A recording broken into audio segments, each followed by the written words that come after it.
Hello everyone. Muli mutya basebo ne bannyabo. Nze ababuuzaako nze Nnaalongo Nalubaale nga nsinzidde wano e Bugabasise.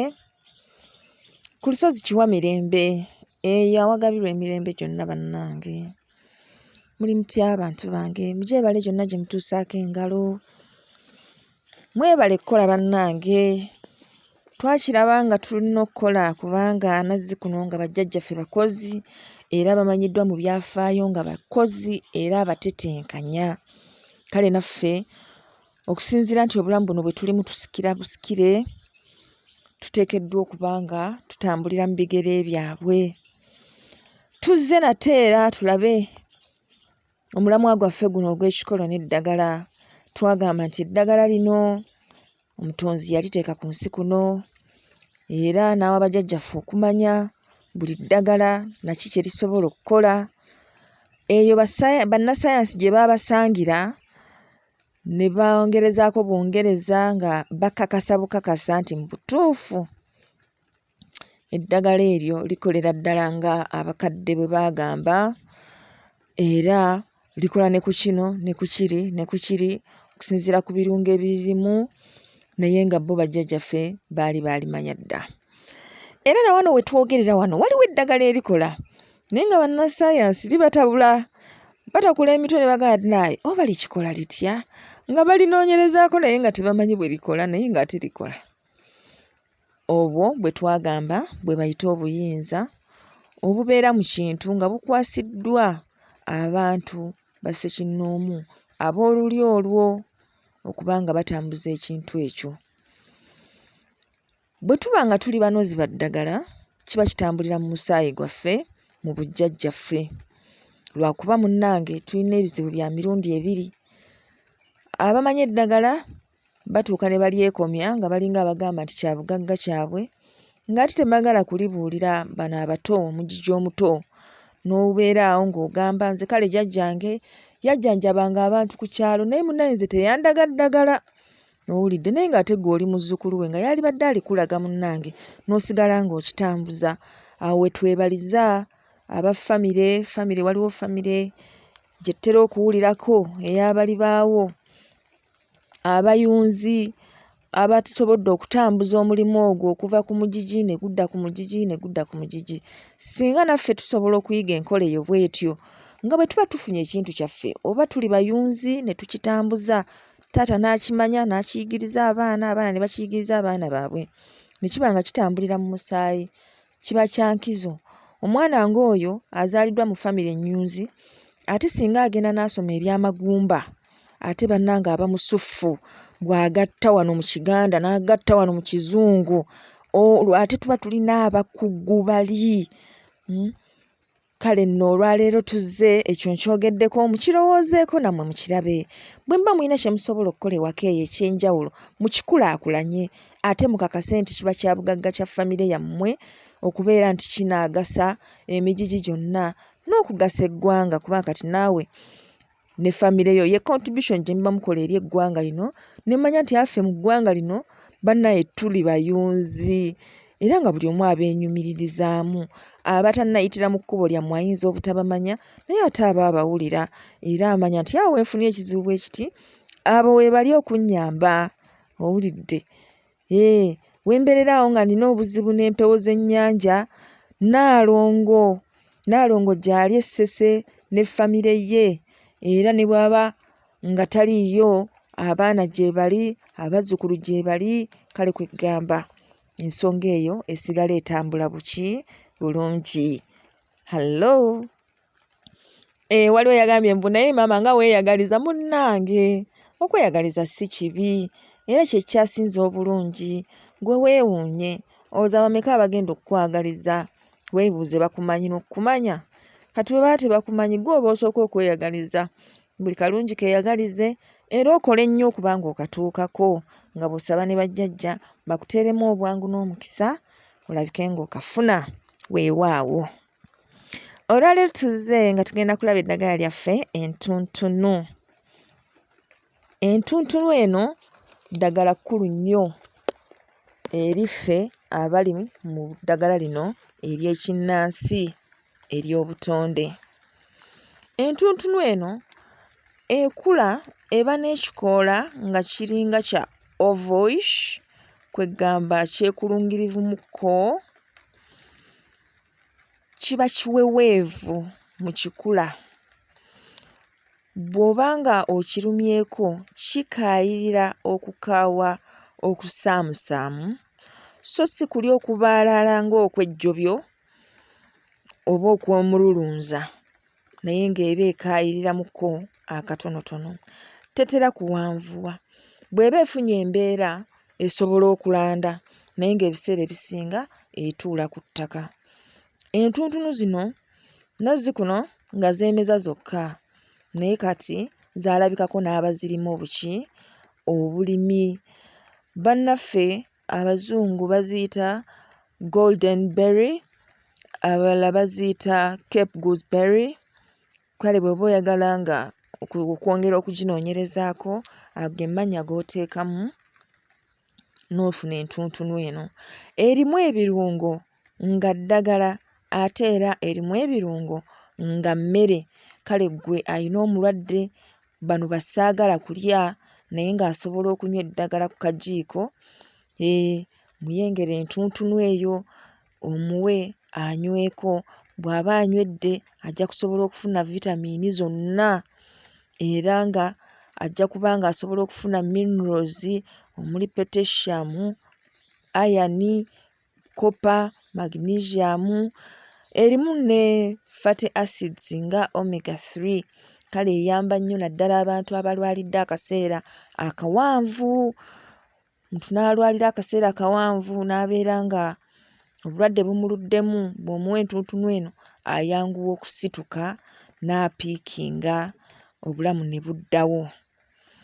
Entuntunu ekola ku ndwadde ez'ensigo n'okutaawukanya obuwuka obusirikittu obuleeta gonorrhea, kabootongo, era ekola nnyo ne mu kuziyiza endwadde kye twaligambye nti immune boosting. Entuntunu eno ekola bulungi nnyo nnyo nnyo. Ekola ku ndwadde ez'omusaayi n'okuluŋŋamya entambula y'omusaayi. Bw'oba nga oyina olubuto luno olwegugunga, emisuwa egikakanyala, gwe kozesa entuntunu. Era ekola ku mukutu guno ogufuuyisa, akawago, bano UTI oyo abakyala, abundulabundula, ayina ebbugumu wansi eyo, ababuka. Entuntunu eno ogiyenga n'otawaaza. Ekola bulungi nnyo okukkakanya embeera ate ekolerawo oli ne bw'aba atambula ajaagira ati n'agikozesa awulirirawo obukkakkamu nga buzze.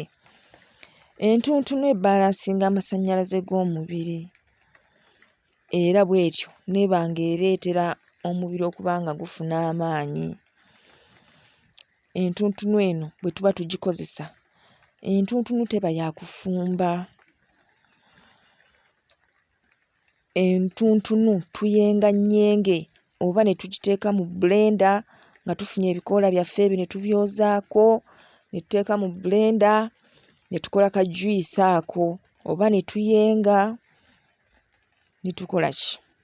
Ne tufuna juice ne tusengejja bulungi ne tuba nga tusobola okunywa.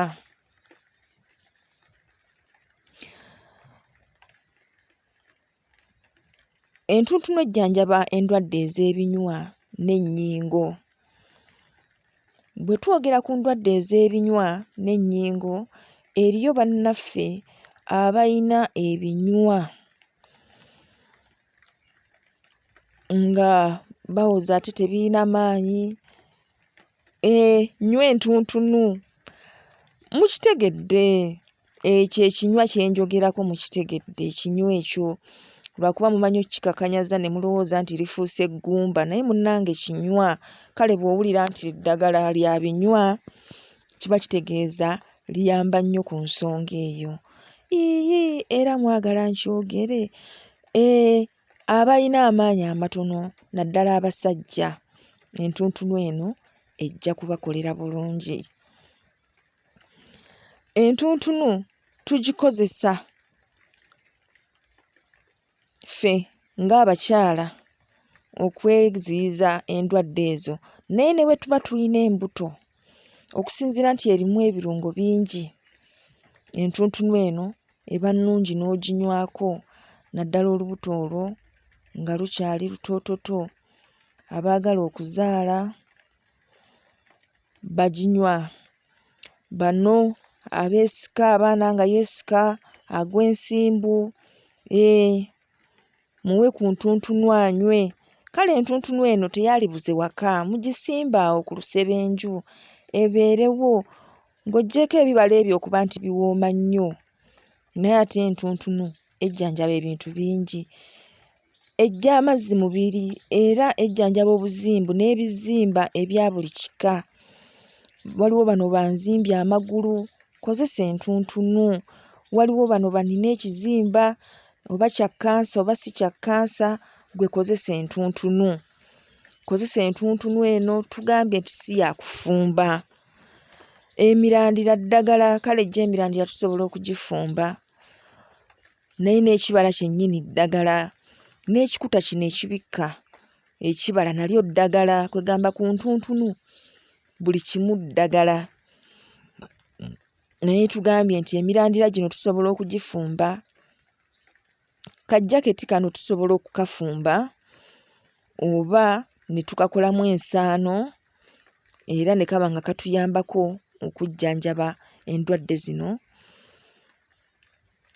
ezituluma. Entuntunu ekola ku kkansa ow'amawuggwe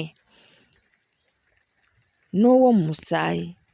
Kale njagala mujjumbire nnyo okukozesa entuntunu eno.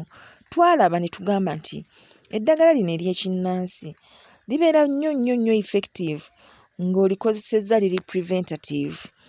Kale nno bwe tutyo tetuteekeddwa kulinda kumala kulwala okukozesa eddagala lino.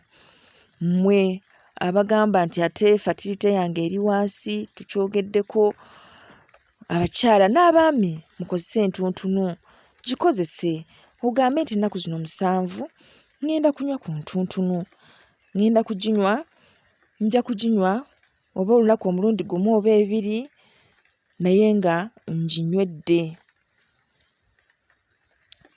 Osobole okuba nga oziyiza n'okuactivatinga omubiri okuba nga gufuna ebizibu ng'ebyo ebisobola okugulumba.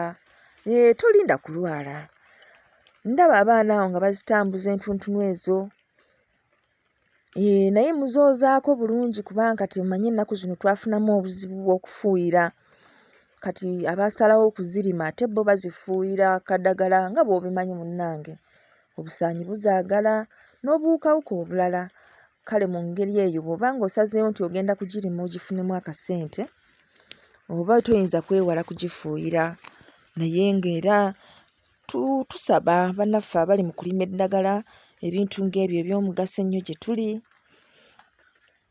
munoonye engeri eri organic esobola okulima ebintu ebyo, tube nga tukendeeza ku bungi bw'eddagala lye tusanga ate mu ddagala lino liba liteekeddwa kutujjanjaba so si ate kutulwaza birwadde birala. Kale bannange, musubscribinge, musharinge, mulayikinge, twongere okukulaakulanya omukutu gwaffe guno. Bw'oba olinayo omugaso omulala gw'omanyi ku ntuntunu, okugeza waliwo abaana abalenzi abato, ogenda n'omubeera awo n'omulaba ng'atakula akacupa ako, naddala abatali bakomole, oluusi n'abakomole, nga kiraga nti afunyemu ka infection. Maama baluyita luyoka. Ofuna entuntunu eyo n'okakunya bulungi, n'okwata akanyonyi k'omwana ako n'okabikkula bulungi, n'otonyezaamu amatondo nga 2, osobola okukikola emirundi nga 3, n'omulundi ogumu gumala, naye nga okumeka sure nti kiwonye okukola emirundi ng'esatu kubanga ate bw'oba tokyanguyidde omwana oyo asobola okubeera affected gye bujja mu maaso eyo n'afuna ebirwadde by'atategeera. Akatuntunu bakayita akatuntunu akasajja kaba katono bwe kati era kabala obutuntunu bw'otosobola kulya naye nga kakola nnyo nnyo nnyo nnyo nnyo kali effective nnyo ku nsonga y'abaana abo abalenzi. Era ko maama gwe bw'oba okasanze tomulinda nakulaga nti oba alina symptoms gwe kafune kamutwalire kamutonnyeze omwana omulenzi oyo obe ng'omugemye ekintu ekyo okumutawaanya. Kale bannange mwebale kubeera ku mukutu, mwebalire ddala abakyala abalina infections tugambye nti entuntunu eri very effective.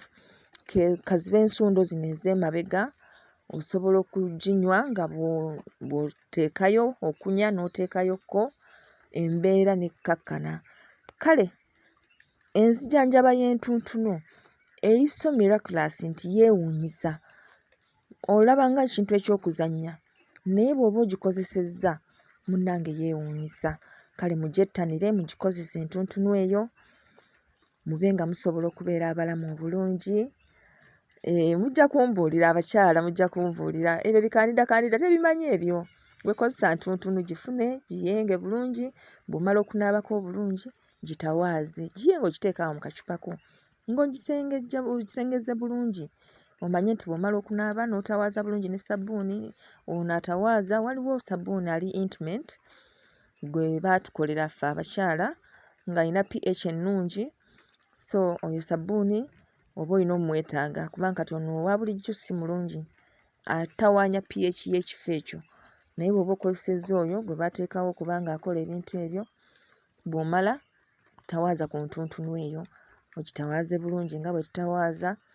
Bw'oba tumanyi bwe batawaaza ka inbox weekali nze nsobola okukulagirira naye nga kiba kikyetaagisa enjala ezo zo ne tusooka tuzikendeereza ddala oba ne tufunawo olugalo lwe tugamba nti luno lwe lukola omulimu ogwo lwo ne lubeera nga luyonjo nga lukkakkamu lusobola okutuyonja obulungi. Kale mwebale kubeera ku mukutu bamikwano mwebalire ddala akuume atakuumira mpeera weewaawo.